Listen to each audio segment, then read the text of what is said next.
So again, today we're doing your notes. You have your assignment. I didn't put it up there yet because I didn't know which one you were going to do, but now I do know. So again, circular motion is anything that's moving in a circular path, and the circular path is caused by an inward force, and we call that centripetal force. So centripetal force causes things to go in a circle. Centripetal circle.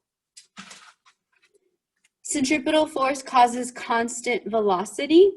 So normally objects want to be constant. They want to go in a straight line because of inertia. They're lazy. They don't want to do any work. But again, because of centripetal force, we're pulling that object inward, so we're causing it to go in a circle. If that force was released, the object would go perpendicular to the center, and it would go out in a straight line. So an axis is the center of rotation. This is the straight line around which rotational motion takes place. So this is the center point that causes circular motion. Rotating occurs when the object turns around the axis. So anytime an object is moving around the axis, it's rotating. Revolving occurs when an object turns about the external axis. So this green ball on the outside, that would be revolving. So rotating would be around an axis point. Revolving would be going around the outer edge. So again, rotating goes about an axis point. The Earth itself rotates on its axis. The Earth itself turns. But revolving occurs when an object turns about an external axis. So the Earth is also revolving around the sun. So again, the Earth is rotating itself around an axis point. That's how we get our days, our 24-hour days. But the Earth is also revolving around the sun. That's how we get our year. So rotation around the axis point, revolving is around the sun.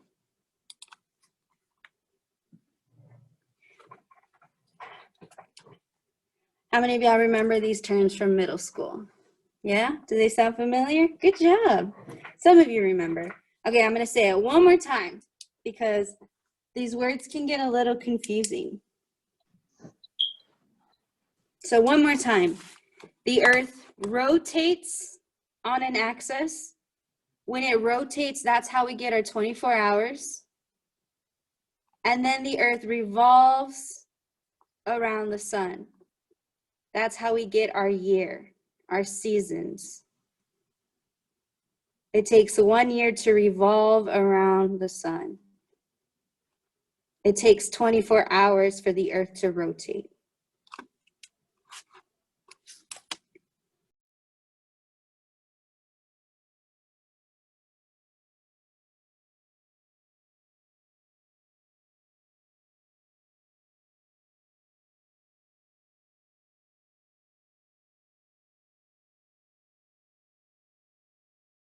Luckily for you, this year in physics, you do not have to calculate periods. Periods are the time it takes to complete one revolution. So the time it takes to complete one whole revolving turn. But again, this year in physics, you don't need to calculate this. We're not going to be using this formula because you're not here with me.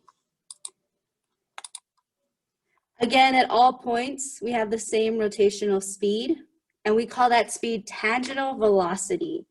Velocity is normally calculated distance over time, but since we're moving around a circle,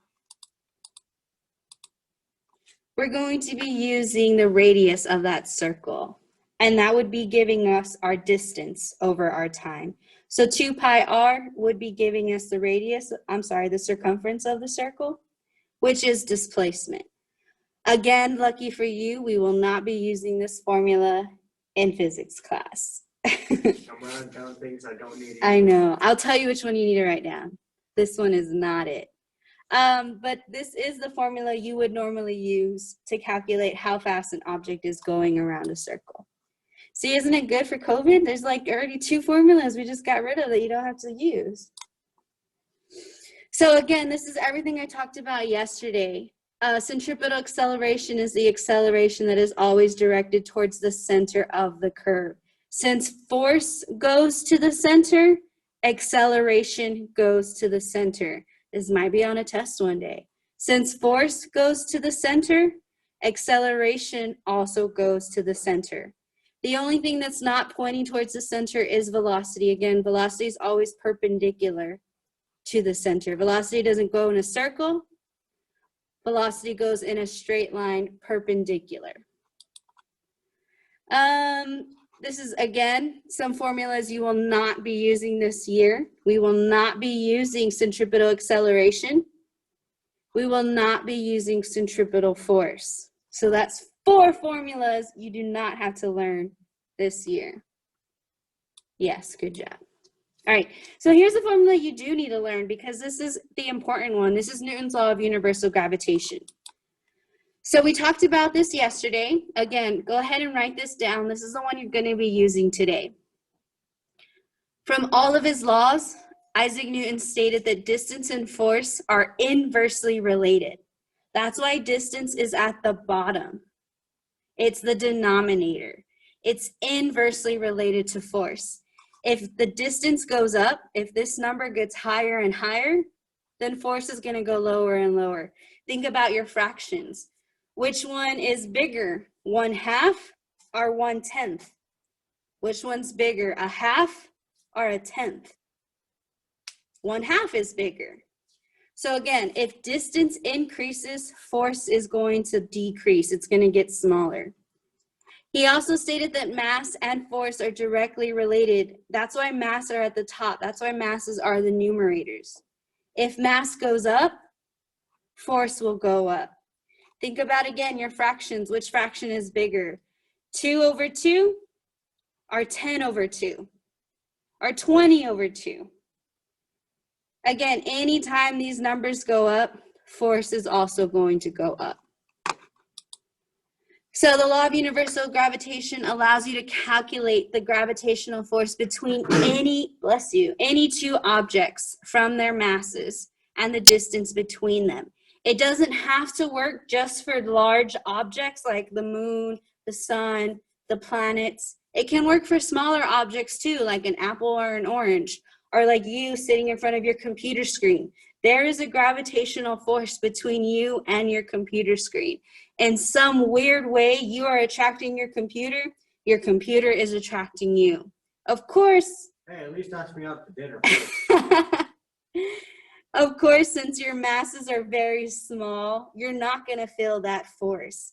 But if your mass was the size of a planet, then yes, you would feel that force. Your computer would feel that force. All right, so again, this is how you wrote down your formula.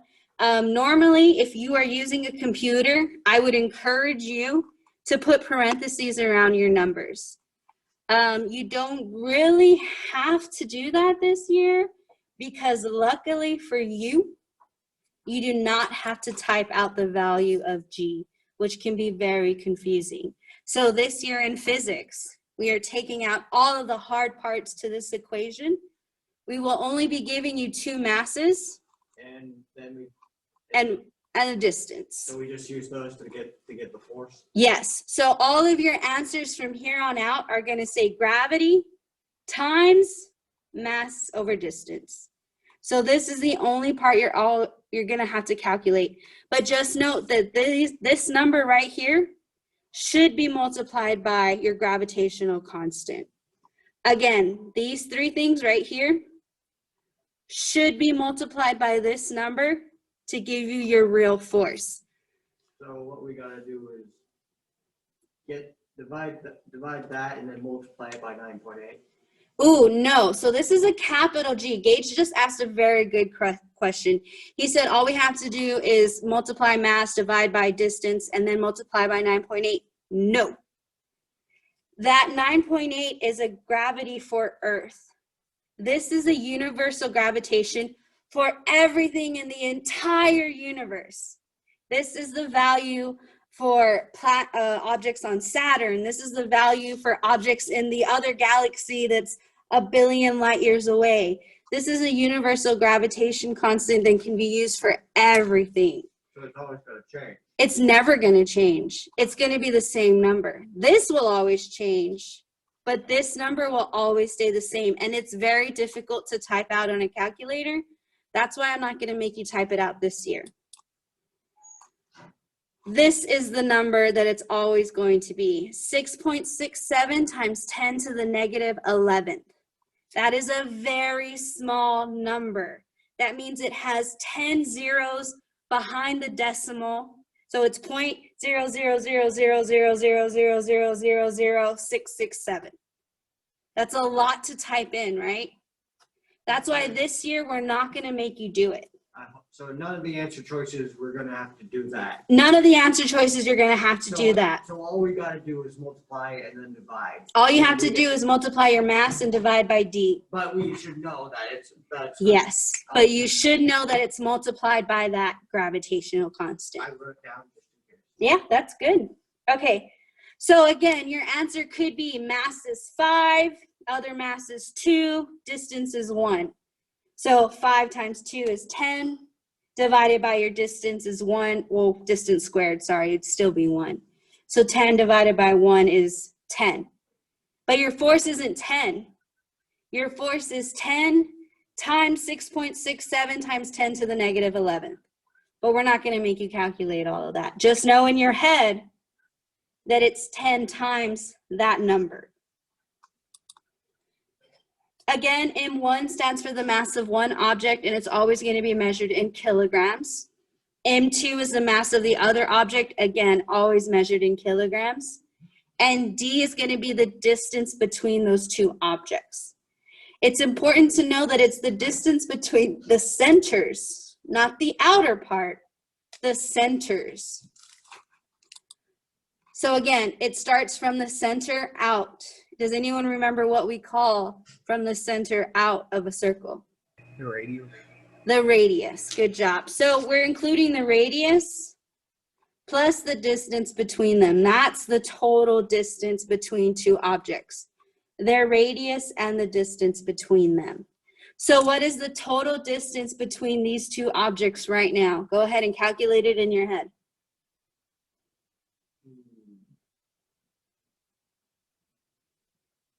Are we doing it from the radius? Yes. 100. Good job. Thank you. So it is 100. The total distance between them is 100. Again, it's their radius plus their distance. So 50, 30, 20, you add all of those up, the distance between them is 100. All right, so again, distance is a denominator, but it's also squared. You're always going to have to square your distance. If the distance is doubled by gravitational force, since it's doubled, it's really squared that double, so it's increased by 4, which means the force will decrease by 1/4. Again, it's an inverse square law because distance is squared. Distance is always squared. Don't ever forget to square your distance. All right, so before we start on our assignment, I'm going to go over a couple of practice problems with you. I do apologize because I didn't post these, but hopefully when you see me work them out, you'll be able to understand them.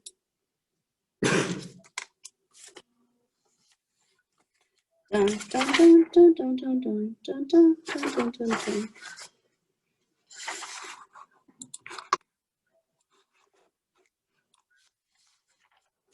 You can see ourselves. Yeah. It's an image and an image and an image and an image. God. I'm just kidding. Stop looking. You're going to hurt your brain.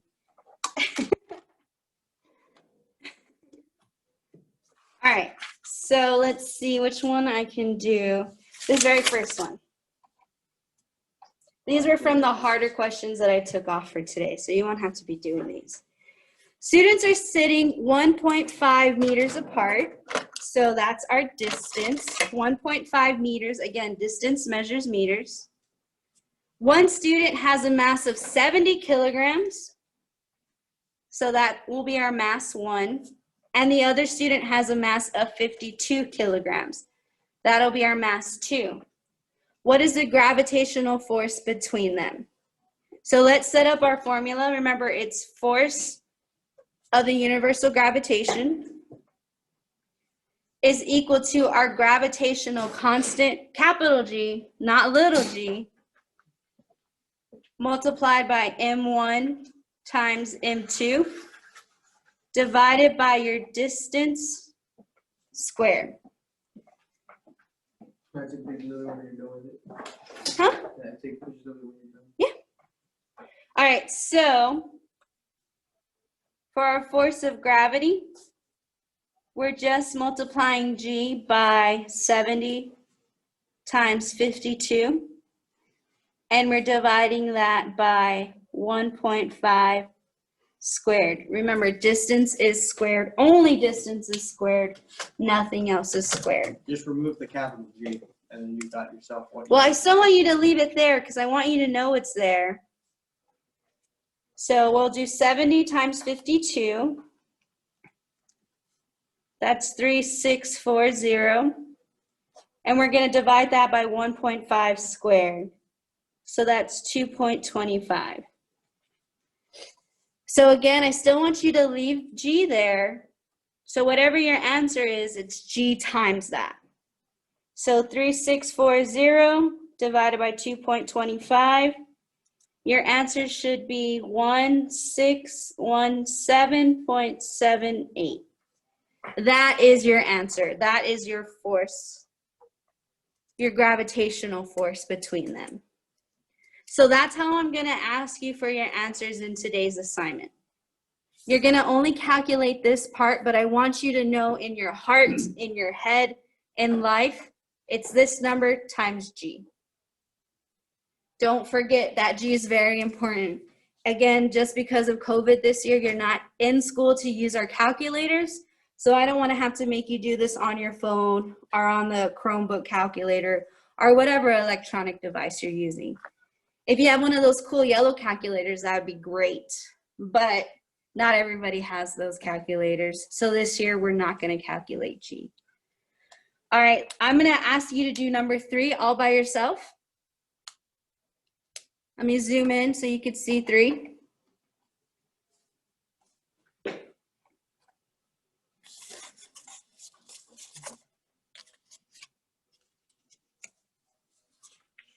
Sorry, I'll stop moving. I used to have a paperweight. I don't know what happened to it. It grew legs and walked away. Okay, so you're going to do number 3 all by yourself. Adrian, do you need some paper or you can still do it? Do you need a pencil too? Yeah.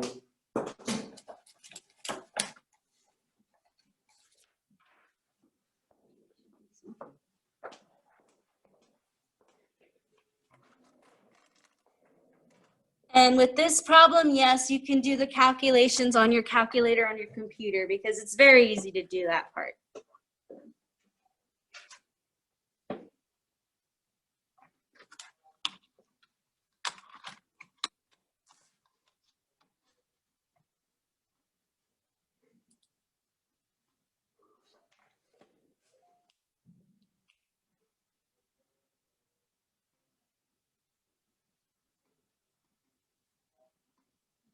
So when you're done, don't type in the answer, but just type in "I'm done" in the chat room. I'm done. Is that you, Gage? Yeah, Yeah. that was fun.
Ooh, I said don't put the answer, just type you're done. Okay, well, everyone knows the answer now. Does anyone still need to go over it? Does anyone want me to wait? All right, let me just show you how Cameron got that answer. It's okay. It's not important. It's not a test question. You're fine. All right, so we want to calculate the force of gravity between a baby with a mass of 4 kilograms, so that's our mass 1, and the obstetrician with a mass of 75 kilograms, so that's our mass 2. And he is 3 meters apart from the baby, so 3 meters is our distance. All right, so our formula again, force of gravity is our gravitational constant multiplied by mass 1, multiplied by mass 2, divided by our distance squared. That's the formula you're going to be using for all of the problems today. So your force of gravity, again, your gravitational constant multiplied by 4 kilograms, multiplied by 75 kilograms, divided by your distance, which is 3 meters. And remember to square that 3 meters because distance is always squared. That becomes 9. It does become 9. Good job. Did you use your calculator or you just knew that? I knew that, but I also used my calculator just to check. Good job. All right, so 4 times 75 is 300. Divided by 3 squared is 9. So force of gravity equals gravitational constant times 300 divided by 9, 33.33. Or as I did, 33.3 repeating. 3 repeating. We'll just do this. Y'all know what that means, right? Yes. Okay. Now, one more thing before I let you go. We calculated force of gravity. What is force always measured in? Mass times acceleration. No, there's a Newtons. unit. Newtons, there you go. It's always measured in newtons. So don't forget your answers will have an N at the end. I think today's assignment's multiple choice though, so you don't need to write it in. But know that your answers in your heart, even though you're not here in physics this year, are multiplied by G. Don't forget that. That universal gravitation is important. And know that your answers are always measured in newtons because that's a force. If we really did calculate this actual value, this would be